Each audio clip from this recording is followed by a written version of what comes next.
எல்லாருக்கும் வணக்கம். இன்றைக்கு நான் டோனட்ஸ் எப்படி செய்கிறேன்னு சொல்ல போகிறேன். நான் இன்றைக்கு இதை பொரிக்காமல் டீப் ஃப்ரை பண்ணாமல் டோனட் மேக்கரில் தான் செய்ய போகிறேன்.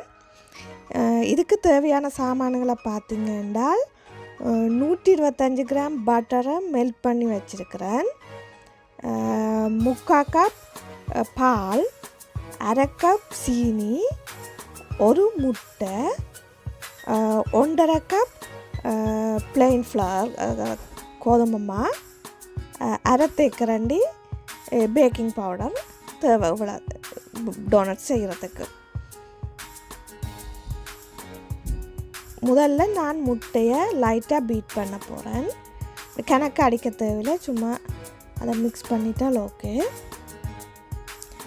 மிக்ஸ் பண்ணிவிட்டு முதல் இதுக்கு நான் பட்டரையும் சீனியையும் போட்டு அடிக்க போகிறேன். இதுக்கு பீட்டர் ஒன்றும் தேவையில்லை, நாங்கள் கையாலேயே செய்யலாம், கணக்கு அடிக்க தேவையில்லை. மெயினாக இந்த சீனி கரைஞ்சிட்டால் ஓகே.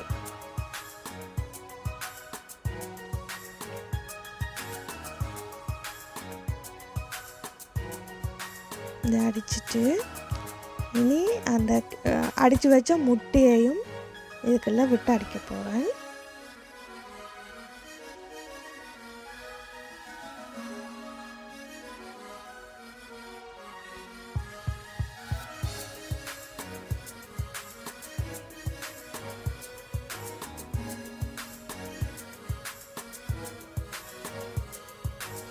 முட்டையை வைப்பேன்.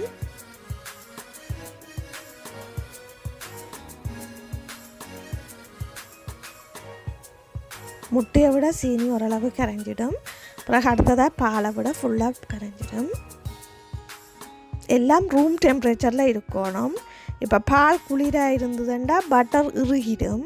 இப்போ நாங்கள் எல்லாத்தையும் ரூம் டெம்பரேச்சர்லேயே வச்சுட்டு இனி மாவையும் பேக்கிங் பவுடரையும் போட்டு மிக்ஸ் பண்ண போகிறேன்.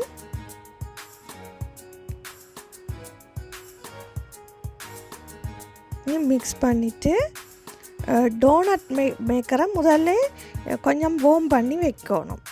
அப்போ அதை வார்ம் பண்ணிக்க ரெட் லைட்லேருந்து க்ரீன் லைட்டுக்கு வந்ததுன்னா அது ஃபுல்லாக வார்ம் ஆகிடும். அப்படி நான் அந்த டோனட் மேக்கரை வார்ம் பண்ணிவிட்டு பிறகு தான் இந்த மிக்ஸை அதுக்கு விட போகிறேன்.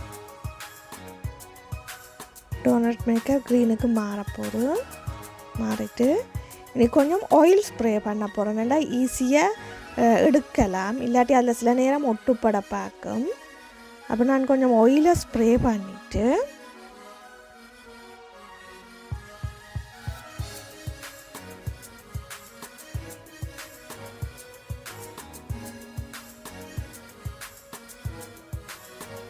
இனி அந்த மிக்ஸை இதுக்குள்ளே விடுவேன்.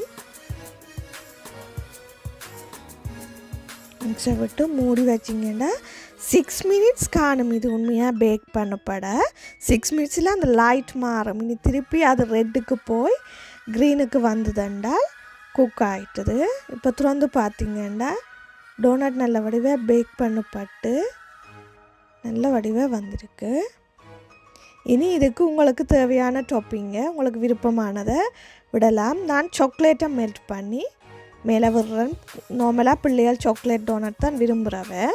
இப்போ கடையில் பார்த்தீங்களென்றால் இந்த டோனட்டை டீப் ஃப்ரை பண்ணி எண்ணெயில் பொரித்து அப்புறம் அதுக்கு மேலே கணக்கு ஐசிங் எல்லாம் போட்டு அது அவ்வளவு ஹெல்த்தி இல்லை.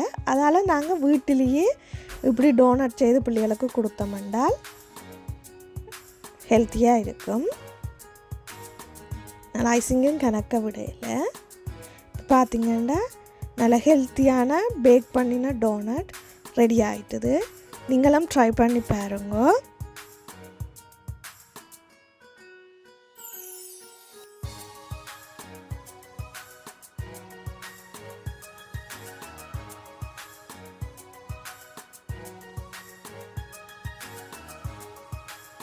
உங்களுக்கு பிடிச்சிருந்தால் லைக் பண்ணுங்க, சப்ஸ்கிரைப் பண்ணுங்க.